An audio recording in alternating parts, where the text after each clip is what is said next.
Bottom of the duck ನಿಮ್ಗೆ ಬಂದಿರುವಂತಹದ್ದು ಯಾವುದು? Knight of wands ಬಂದಿದೆ. ಯಾವುದೋ ಕೆಲವೊಂದು ನಿರ್ಧಾರಗಳನ್ನ ಮಾಡ್ತಾ ಇರುವಂತಹದ್ದು, ಧೈರ್ಯದಿಂದ ಕೆಲವು ನಿರ್ಧಾರಗಳನ್ನ ನೀವು ಮಾಡ್ತಾ ಇರುವಂತಹದ್ದು ರೆಪ್ರೆಸೆಂಟ್ ಆಗ್ತಾ ಇದೆ. ಆಕ್ಷನ್ಸ್ ಅನ್ನ ತಗೋತಾ ಇರುವಂತಹದ್ದು ನಿಮಗೆ ರೆಪ್ರೆಸೆಂಟ್ ಆಗ್ತಾ ಇದೆ ಬಾಟಮ್ ಆಫ್ ದ ಡಕ್ ಅಲ್ಲಿ. ಓಕೆ, ಇನ್ ನಿಯರ್ ಪಾಸಿಟಿವ್ನಲ್ಲಿ ಏನಾಗಿದೆ? ನಿಮ್ಮ ಲವ್ ಲೈಫಿನ ವಿಚಾರವಾಗಿದ್ರೆ ದ ಫೂಲ್ ಕಾರ್ಡ್ ರೆಪ್ರೆಸೆಂಟ್ ಆಗಿದೆ. ತುಂಬಾನೇ ಚೆನ್ನಾಗಿದೆ, ಜಾಯ್ಫುಲ್ ಆಗಿತ್ತು, ಬಿಗಿನಿಂಗ್ ತುಂಬಾ ಚೆನ್ನಾಗೇ ಇದೆ. ಕಾರ್ಡ್ ಬಂದಿರುವಂತಹದ್ದೇನು? ವೀಲ್ ಆಫ್ ಫಾರ್ಚೂನ್ ಬಂದಿದೆ. ಸೊ ನಿಮ್ಮ ಲವ್ ಲೈಫಿನ ವಿಚಾರವಾಗಿ ನೀವು ಕೆಲವೊಂದು ಬದಲಾವಣೆಗಳನ್ನ ನೀವು ಮಾಡ್ಕೊಂಡಿರುವಂತಹದ್ದು ಇಲ್ಲಿ ರೆಪ್ರೆಸೆಂಟ್ ಆಗ್ತಾ ಇದೆ. ಕ್ವೀನ್ ಆಫ್ ಕಪ್ಸ್ ಏನನ್ನ ರೆಪ್ರೆಸೆಂಟ್ ಮಾಡುತ್ತೆ? ಸೊ ಕ್ವೀನ್ ಆಫ್ ಕಪ್ಸ್ ನೀವು ಯಾಕೆ ಬದಲಾವಣೆಗಳನ್ನ ಮಾಡ್ಕೊಂಡಿದ್ದೀರಾ? ಕೆಲವೊಂದು ರೀತಿಯ ಸ್ಟೇಬಲ್ ಇರಬೇಕು, ಬಹಳ ಕೇರ್ ಅನ್ನ ಮಾಡ್ತಾ ಇರುವಂತಹದ್ದು, ಲವ್ ಲೈಫಿನ ವಿಚಾರವಾಗಿ ಬಹಳಷ್ಟು ಇಂಟ್ರೆಸ್ಟ್ ಅನ್ನ ತಗೊಂಡಿರುವಂತಹದ್ದು ನಿಯರ್ ಪಾಸ್ಟ್ನಲ್ಲಿ ರೆಪ್ರೆಸೆಂಟ್ ಆಗ್ತಾ ಇದೆ. ಓಕೆ, ಎಟ್ ಪ್ರೆಸೆಂಟಿನಲ್ಲಿ ಯಾಕೋ ನಿಮ್ಮಲ್ಲಿ 2 ಆಪ್ಷನ್ಸ್ಗಳು ಇರುವಂತಹದ್ದು ರೆಪ್ರೆಸೆಂಟ್ ಆಗ್ತಾ ಇದೆ. ಯಾಕೋ 2 ಆಲೋಚನೆಗಳನ್ನ ನೀವು ಮಾಡ್ತಾ ಇರುವಂತಹದ್ದು ಅಟ್ ಪ್ರೆಸೆಂಟಿನಲ್ಲಿ ರೆಪ್ರೆಸೆಂಟ್ ಆಗ್ತಾ ಇದೆ.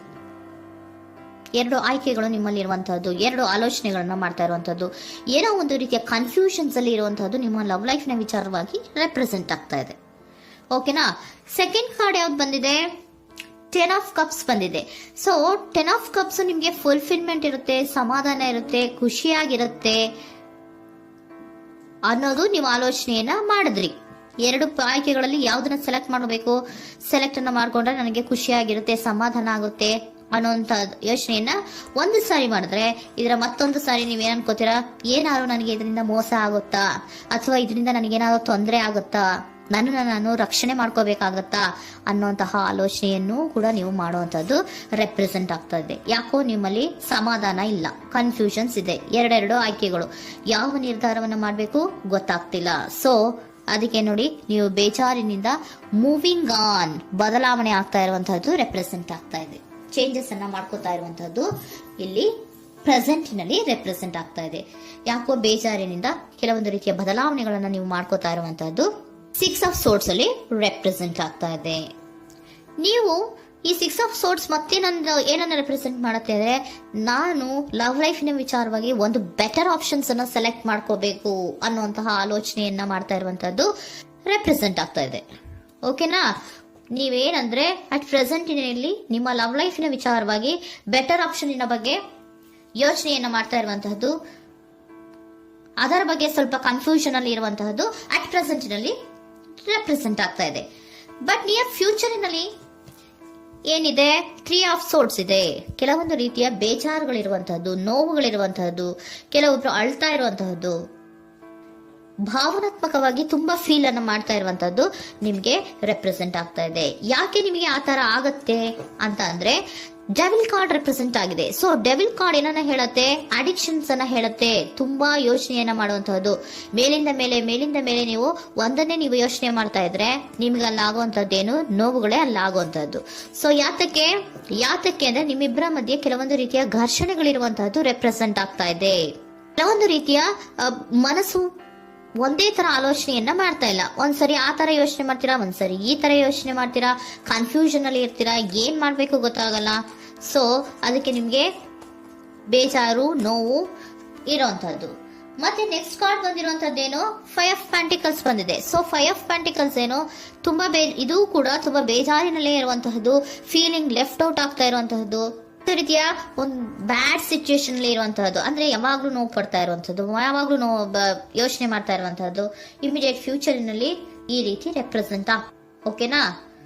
ಸೊ ದ ಮೂನ್ ಕಾರ್ಡ್ ಏನನ್ನ ರೆಪ್ರೆಸೆಂಟ್ ಮಾಡುತ್ತೆ ಅಂದ್ರೆ, ರಿಯಾಲಿಟಿಯ ಕಡೆಗೆ ಹೆಚ್ಚು ಗಮನ ಕೊಡದೇ ಇರುವಂತಹದನ್ನ ರೆಪ್ರೆಸೆಂಟ್ ಮಾಡುತ್ತೆ. ಓಕೆನಾ? ಇದಿಷ್ಟು ನಿಮ್ಮ ಸ್ವಂತಿನ love reading. Next angel guidance ನಿಮ್ಗೆ ಏನ್ ಕೊಡ್ತಾರೆ ಅನ್ನೋದನ್ನ ನೋಡೋಣ. ನೋ ಅನ್ನೋಂತ ಆನ್ಸರ್ ಅನ್ನ ಕೊಡ್ತಾ ಇದ್ದಾರೆ. So no, not the right time. ನೀವೇನು ಕೂಡ ಈ ಕನ್ಫ್ಯೂಷನ್ ಅಲ್ಲಿ ಇದ್ದಾಗ ಯಾವುದೇ ರೀತಿಯ ಡಿಸಿಷನ್ಸ್ ನ ಮಾಡೋದಕ್ಕೆ ಇದು ಕರೆಕ್ಟ್ ಆಗಿರುವಂತಹ ಟೈಮು ಅಲ್ಲ. Perfect timing. So perfect timing ಅನ್ನ ಬಂದಾಗ ನೀವು ಕೆಲವೊಂದು ರೀತಿಯ ಡಿಸಿಷನ್ಸ್ ಅನ್ನ ಮಾಡ್ಬೇಕಾಗತ್ತೆ.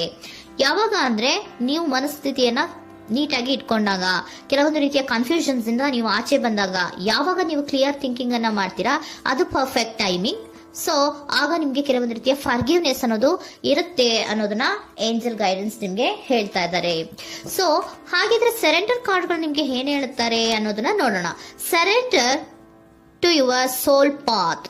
Your life journey has been perfectly designed for your soul growth.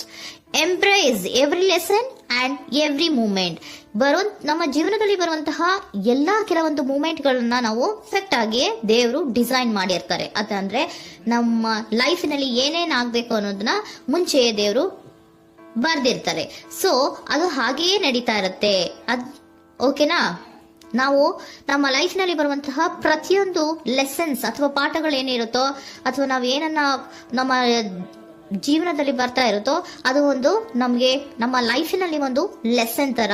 So ಅದನ್ನ ನಾವು ಎವ್ರಿ ಮೂಮೆಂಟ್ ಅನ್ನ ಕೂಡ ನಾವು ಎಂಬ್ರೇಸ್ ಸ್ವೀಕರಿಸಬೇಕು.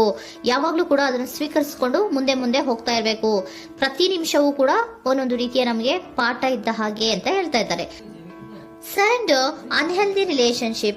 Surrender unhealthy relationship. Let go a relationship that don't serve you, including unavailable or toxic people. You deserve to be treasured by others and to be surrounded by positive people. Unhealthy relationship ನ ಕಡೆಗೆ ಹೆಚ್ಚು ಗಮನವನ್ನ ಕೊಡಬೇಡಿ. ಈ toxic people ನ ಕಡೆಗೆ ಹೆಚ್ಚು ಗಮನವನ್ನ ಕೊಡಬಾರ್ದು. So ಯಾವಾಗ್ಲೂ ನಾವು ಪಾಸಿಟಿವ್ ಆಗಿ ಥಿಂಕ್ ಮಾಡುವಂತಹ, ಪಾಸಿಟಿವ್ ಆಗಿ ಆಲೋಚನೆ ಮಾಡುವಂತಹ ಜನಗಳ ಜೊತೆಯಲ್ಲಿಯೇ ನಾವು ಹೆಚ್ಚು ಇರಬೇಕು ಅನ್ನೋದನ್ನ ನಿಮ್ಗೆ ಸರೆಂಡರ್